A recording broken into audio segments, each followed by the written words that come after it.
Oh, I'm gonna have these songs stuck in my head for the rest of the day. Welcome to the Daily Neitz. This is a daily look at classic films, modern cinema, and the world of professional wrestling. Today I'm talking about the 1975 film Nashville, not the TV show, not the other TV show, movie from 1975 by Robert Altman, starring pretty much everybody. This movie, it worried me when I saw it coming up on the list. Because there's a few barriers of entry for me for this one. The first was the size of the ensemble. I don't mind an ensemble cast. I don't. But 25 odd major characters in a 2.5 hour film is a lot. And it's the same reason why I don't watch Game of Thrones. I know, right? There's so many characters and so many names to remember. And even with like Game of Thrones and whatever they're at, 6 seasons now of content, I know that there are people that still get characters confused. So that was the first thing for me. And the other thing was it's country music. It's based in Nashville. It's about country western singers and performing at a political rally. And I'm not a fan of country music. It's like the one genre that I just can't kind of grasp. So these two things, we'll see how I feel about this. But I should not have been worried because Robert Altman, who directed McCabe and Mrs. Miller, which I watched just a few weeks ago, and like MASH and stuff like that, just took control of all of these characters and put them in this story that allows them to interweave with each other in interesting ways.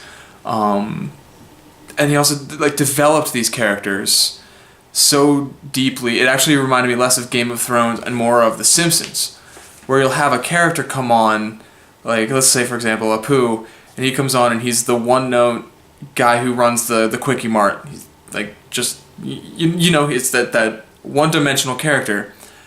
But as the series, or in this case the movie, progresses, you understand that character when you first meet him because he's one-dimensional, but then his personality comes out over the course of the series or the film, and you realize that this is a three-dimensional character, but you thought it was one-dimensional at the beginning, but then there's this whole new side, these whole other sides of this character, and develops over time, but without confusing you, because you immediately know that character when you first see it. That's what this movie does with its characters.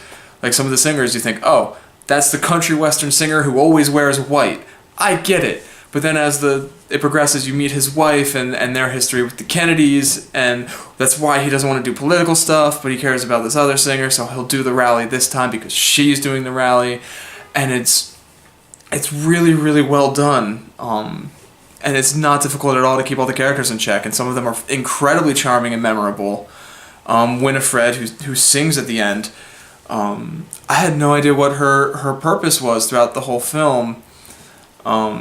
You see her just like sleeping in the back of a car, and she's gonna go sing at this one gig and then chickens out because the other girl has to strip, and that kind of thing.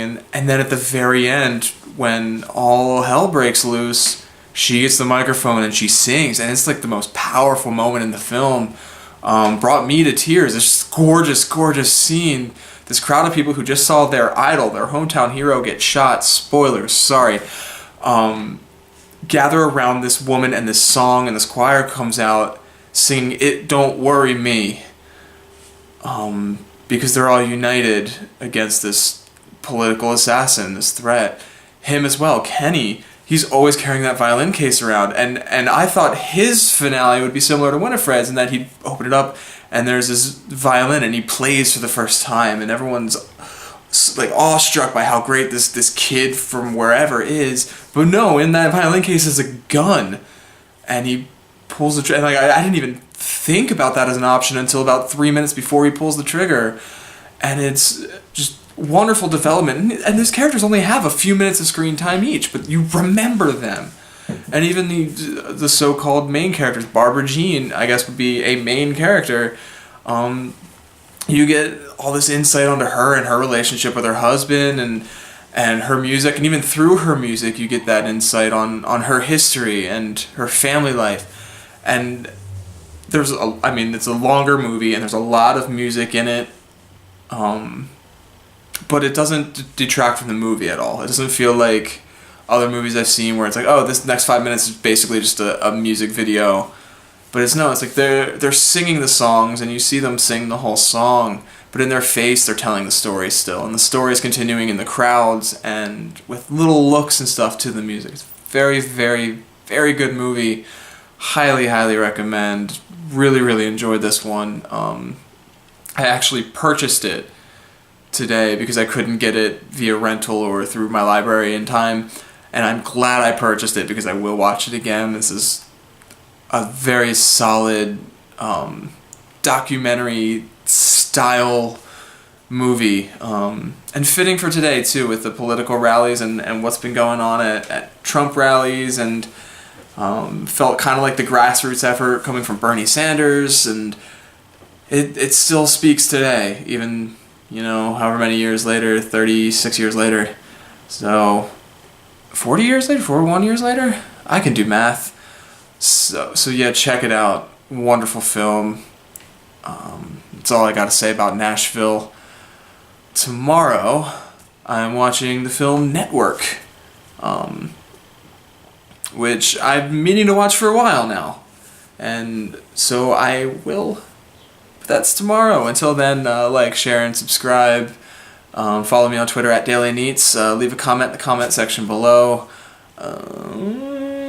Tell me some good country music to listen to that might change my mind about my feelings of the genre. Put that down there, let me know. But until tomorrow, bye.